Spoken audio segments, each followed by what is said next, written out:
আছেন যারা নতুন করে কন্টেন্ট ক্রিয়েটর হতে চান, আবার অনেকেই দীর্ঘদিন ধরে কন্টেন্ট ক্রিয়েশন করেও সফলতার মুখ দেখেননি। মূলত সঠিক গাইডলাইন্সের অভাবে আপনি সফল কন্টেন্ট ক্রিয়েটর হতে পারেননি, অথবা আপনি বুঝতে পারছেন না যে কন্টেন্ট ক্রিয়েশনটা কোত্থেকে শুরু করবেন। মূলত আমি ইউটিউবের ভিডিও দেখে একজন সফল কন্টেন্ট ক্রিয়েটর হয়েছি। আজকের এই ভিডিওতে মূলত আপনাদের সামনে এক্সপ্লেন করব যে কিভাবে আমি শুধুমাত্র ইউটিউবের ভিডিও দেখে একজন সফল কন্টেন্ট ক্রিয়েটর হলাম। চলুন আর কথা না বাড়িয়ে মূল ভিডিওটা শুরু করা যায়। কন্টেন্ট ক্রিয়েশনের জন্য সবচেয়ে বেশি যে জিনিসটি প্রয়োজন সেটা হচ্ছে ক্যাটাগরি সিলেক্ট করা, অর্থাৎ আপনি কোন ক্যাটাগরি ভিডিও তৈরি করবেন। এই ক্ষেত্রে আমি আপনাদেরকে বলবো যে ক্যাটাগরির ভিডিও দেখতে আপনারা বেশি পছন্দ করেন, মূলত সেই ক্যাটাগরির ভিডিও আপনারা মেক করবেন, তাহলে আপনারা সফলতা পাবেন কন্টেন্ট ক্রিয়েশন থেকে। এখানে প্রচুর পরিমাণে ক্যাটাগরি রয়েছে, বলতে পারেন হাজার হাজার ক্যাটাগরি রয়েছে। ধরেন আপনি টেক রিভিউ করতে পারেন, আপনি ফুড ব্লগিং করতে পারেন, আপনি শর্ট ফিল্ম তৈরি করতে পারেন, কমেডি ক্লিপ তৈরি করতে পারেন, ট্রেন্ডিং নিউজ তৈরি করতে পারেন, কুকিং বা রান্নার ভিডিও তৈরি করতে পারেন,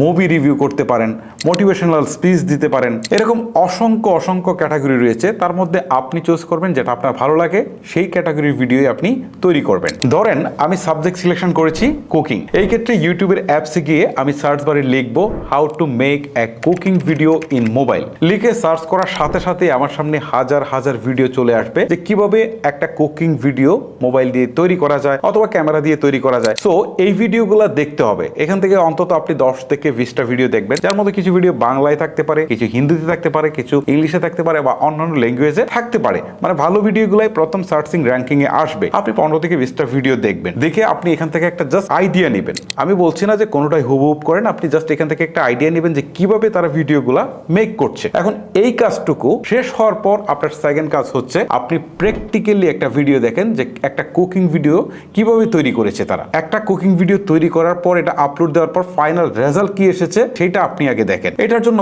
ধরেন আপনি বাংলায়ও লিখতে পারেন যে কিভাবে মাছ রান্না করতে হয়, তখন দেখবেন এখানে আপনার সামনে অসংখ্য ভিডিও আসছে যে কিভাবে মাছ রান্না করতে হয়। তখন আপনি দেখবেন যে একজন লোক কিভাবে সেই ভিডিওটা আসলে ফাইনাল আউটপুট দিয়ে সে আপলোড করেছে, সে শুরুটা কিভাবে করেছে, সে আসলে কি কি কথাগুলো বলেছে, সে কি কি ফুটেজগুলো দেখিয়েছে, এই সমস্ত কিছু কিন্তু আপনি এখান থেকে দেখবেন আর চিন্তা করবেন যে সেই জিনিসগুলা তৈরি করেছে আপনি তৈরি করলে কিভাবে তৈরি করবেন। আপনি যখন একটা সম্পূর্ণ ভিডিও দেখবেন তখন আপনি খেয়াল করবেন যে তারা কোথায় মিউজিক ইউজ করেছে, তারা কোন জায়গাটায় টাইম ল্যাপস করেছে, মানে ভিডিও একটু দ্রুত রান করিয়েছে, আবার কোথায় স্লো মোশন দিয়েছে, এই জিনিসগুলো আপনি খেয়াল করবেন। আপনাকে বুঝতে হবে, বুঝে আপনার ভিডিওতে এই জিনিসগুলো কিন্তু অ্যাপ্লাই করতে হবে। সো এখান থেকে আপনাকে খুবই ভালো একটা আইডিয়া কিন্তু আপনাকে নিতে হবে। ভিডিও শুট আপনার প্রাথমিক অবস্থায় মোবাইল দিয়েও করতে পারেন, আর আপনার হাতে যদি ডিএসএলআর বা দামি কোনো ক্যামেরা থাকে সেটা দিয়েও করতে পারেন। তবে এই ক্ষেত্রে আপনাদেরকে কয়েকটা জিনিস খেয়াল রাখতে হবে। তার মধ্যে প্রথম হচ্ছে সাউন্ড কোয়ালিটি যেন মাস্ট বি ভালো হয়। এটার জন্য একটা মাইক্রোফোন কিনতে হবে। আপনি যে রেঞ্জেরই কিনেন, বয়া এমন এর মতো মাইক্রোফোন 1000 টাকা দিয়ে কিনেন, আপনি আরো দামি মাইক্রোফোন কিনেন, যেটাই কিনেন সাউন্ড কোয়ালিটির যেন মাস্ট বি ভালো হয়। দেন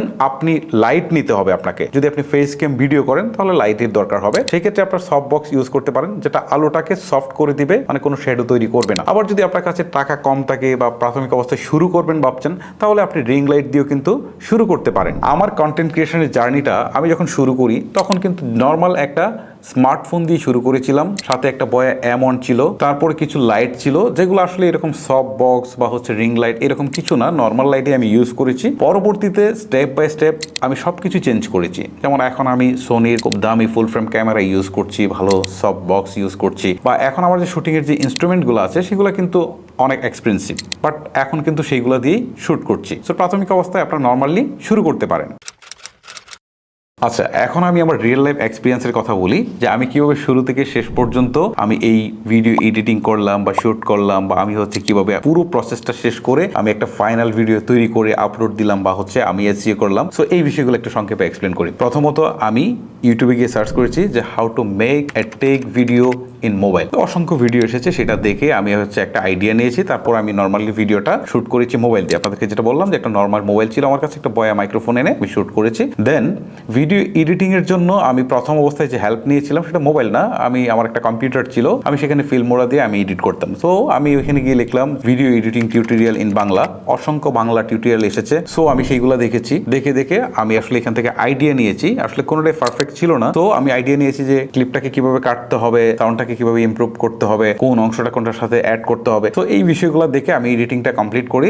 দেন আমি একটা প্রজেক্ট শেষ করি। শেষ হওয়ার পর এখন আমাকে হচ্ছে আপলোড করতে হবে অ্যাজ ইউজুয়াল ইউটিউবে। সো ইউটিউবে কিভাবে চ্যানেল খুলতে হয় সেটাও আমি লিখেছি, যে how to create a YouTube channel, এটা লিখেছি। অসংখ্য ভিডিও এসেছে, সেটা দেখে আমি ইউটিউব চ্যানেলও খুলেছি। দেন এসইও কিভাবে করতে হয় সেটাও আমি ইউটিউবে লিখেছি। ইউটিউব থেকে আমি প্রচুর আইডিয়া পেয়েছি। থাম্বনেল কিভাবে তৈরি করতে হয় সেটাও কিন্তু আমি ইউটিউবে লিখেছি, how to create a thumbnail in Photoshop. So দেখা গেল যে প্রচুর পরিমাণে ভিডিও এসেছে ফটোশপ। আমি তো কম্পিউটারে যেহেতু কাজগুলো করতাম, কম্পিউটার থেকে আমি আসলে এই কাজগুলো করেছি, দেখেছি, শিখেছি, করেছি এবং এখনো করছি। এইভাবে স্টেপ বাই স্টেপ আমি ভিডিওটাকে ফাইনালি আউটপুট দিয়ে আমি আপলোড দিলাম। আর এভাবে ক্রমাগত আমাকে দীর্ঘ সময় ধরে কিন্তু ভিডিও আপলোড দিয়ে যেতে হয়েছে। আর আমি যে একদিনে বা একেবারে সাকসেস পেয়েছি বিষয়টা সেরকম না। আমার মনে হচ্ছে আমার মনিটাইজেশন অন হতে 2 থেকে 3 মাস সময় লেগেছিল আমি যখন ইউটিউব জার্নিটা শুরু করি। যাই হোক, এতক্ষণ যে কথা বললাম এটা নতুন কন্টেন্ট ক্রিয়েশনে যারা আসতে চাচ্ছেন তাদের জন্য বললাম। আর যারা দীর্ঘদিন ধরে কাজ করে হতাশ হচ্ছেন, আমি তাদেরকে শুধু একটা কথাই বলবো, যে আপনারা আপনাদের কন্টেন্ট ক্রিয়েশনটা চালিয়ে যান এবং আপনাদের যে ভিডিও কোয়ালিটি আছে,